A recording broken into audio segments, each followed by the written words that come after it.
Hello everyone, my name is Patricia Chum, a registered practical nurse by profession and currently in the LPN-BN nursing program. In this presentation, I delve into my teaching philosophy, the key contemporary theory, and ethical principles that guide my teaching approach. So join me, let's embark on this journey together. What then is a teaching philosophy? According to Ambrosio 2018, a teaching philosophy is a personal, contextual, and dynamic statement that outlines an educator's beliefs, values, and principles about teaching and learning. Teaching philosophy serves as a guide for my teaching practices, decision-making, and interactions with my learners. In the long run, a teaching philosophy helps improve my educational outcomes with my learners by ensuring a clearer learning objectives, informed and tailored instructional designs, and a conducive learning environment that ensures that learners are autonomous and also taking responsibilities for their actions. As a health educator, my teaching philosophy has always been built on the belief that having faith in the uniqueness of each learner exposes their capabilities.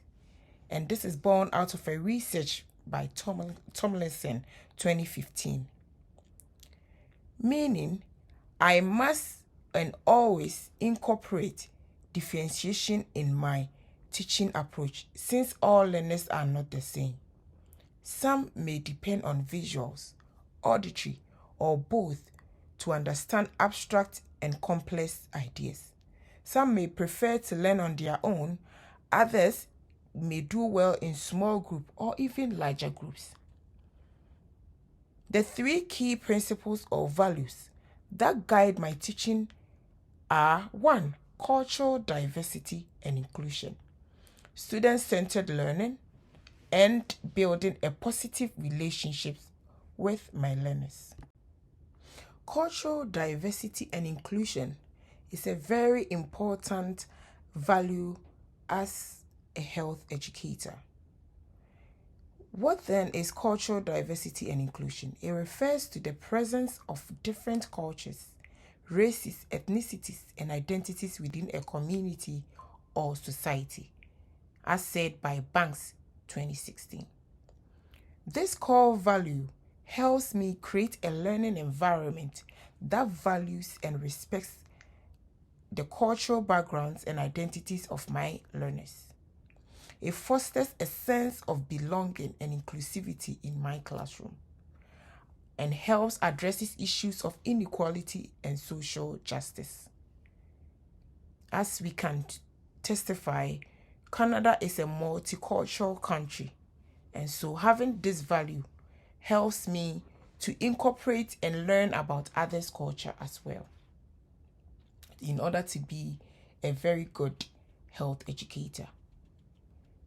Having this value also helps me encourage my learners to also learn and embrace each other's culture. How do I ensure inclusivity? I do this through my actions towards my learners from different cultural backgrounds, and also learning about different cultures and beliefs, and also putting my biases and prejudice in check. The second value that informs my teaching approach is student-centered learning, as seen on this slide. What is student-centered learning? Student-centered learning takes into consideration the needs, interests, and experiences of my students rather than me as an educator, as said by Marcos and Miller 2020. With this value, my learners are autonomous and I serve as a facilitator or a coach, as seen from the picture on this slide. In this picture, myself as the educator, I'm guiding these students or learners in making the right choices and decisions in their learning journey. So here, my students or learners are self-governing, and they have me as a guide in making the right or informed decisions. So here there's nothing like force or coercion to accept what I want them to do as a teacher. This helps maximize students' potentials, and students are able to be in charge of their educational process. That is, they are able to own the educational journey. And it also encourages or ensures collaboration and communication skills.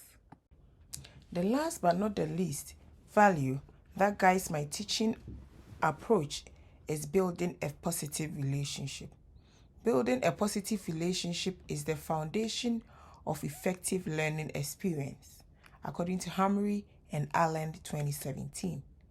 Building a positive relationship involves trust, and to do this, as a teacher, I always make sure I am well vested in the topic I'm handling, so that students will trust my competency and my position as their teacher, guiding them on their career path and success.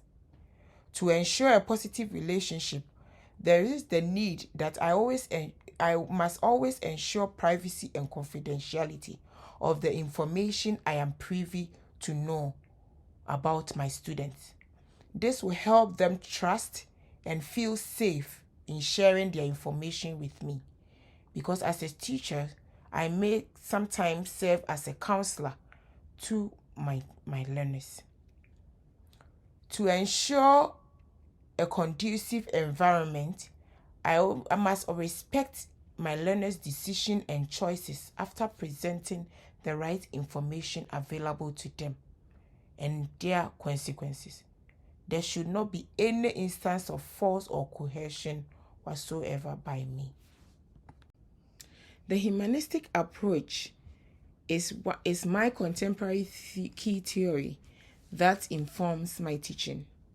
And the proponents of this theory are Carl Rogers and Abraham Maslow. The humanistic perspective on learning is of the assumption that every individual is unique and has the desire to grow positively. They stress on the importance of emotions and feelings and the right of individuals to make their own choices and be creative.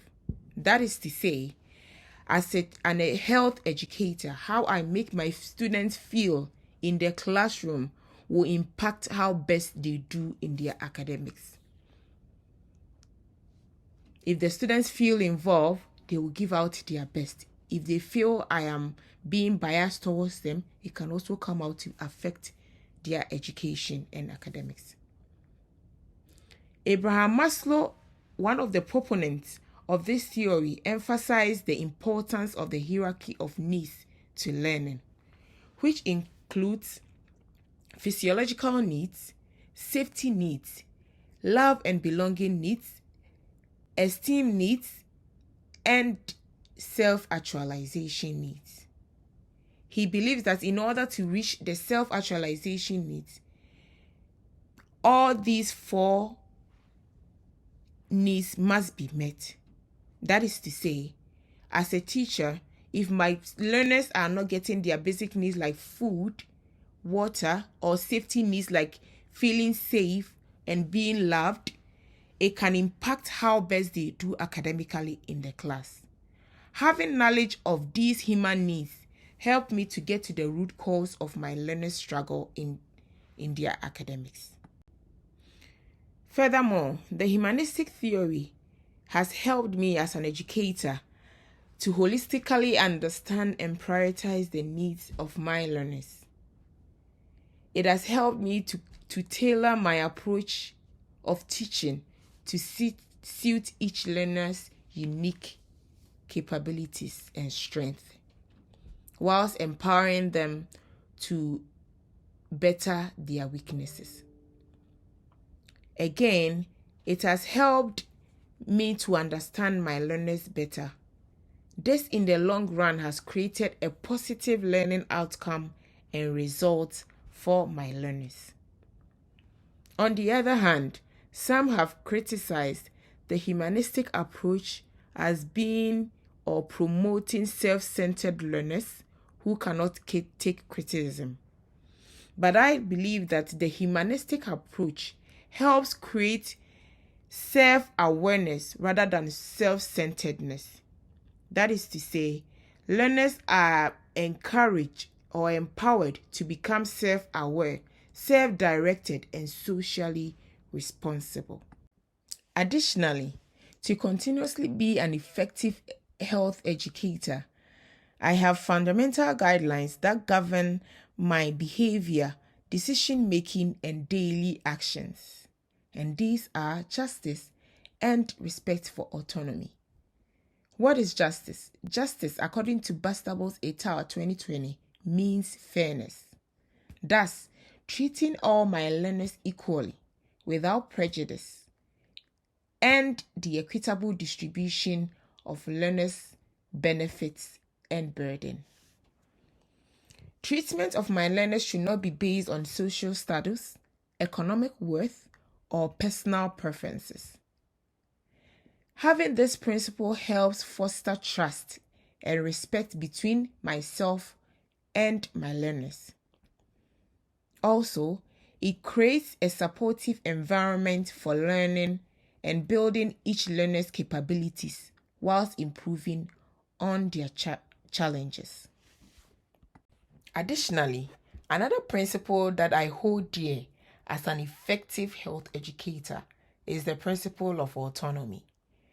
According to Bastable et al. 2020, autonomy is derived from the Greek words auto, which means self, and nomos, which is law, and is the ability of my learners to make decisions for themselves without coercion, undue influence, or manipulation.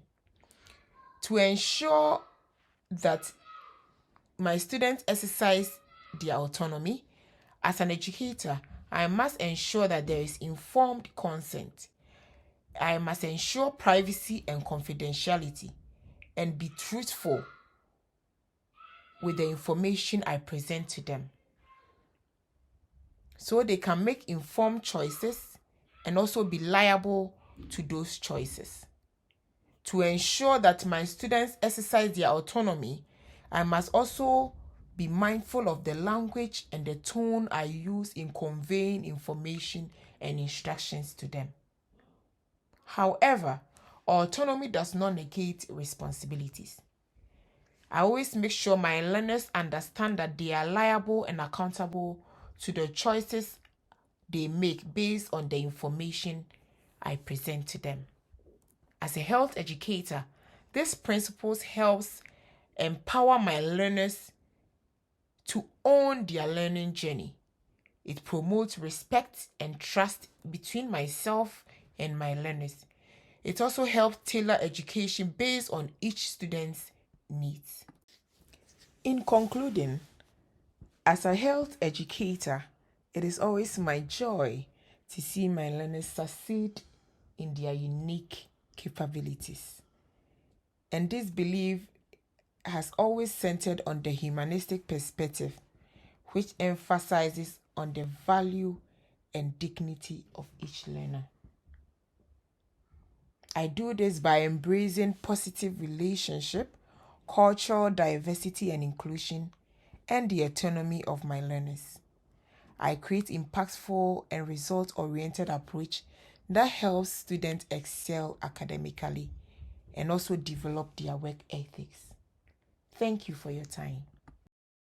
These are the references I used to support my teaching philosophy and the concepts discussed in this presentation.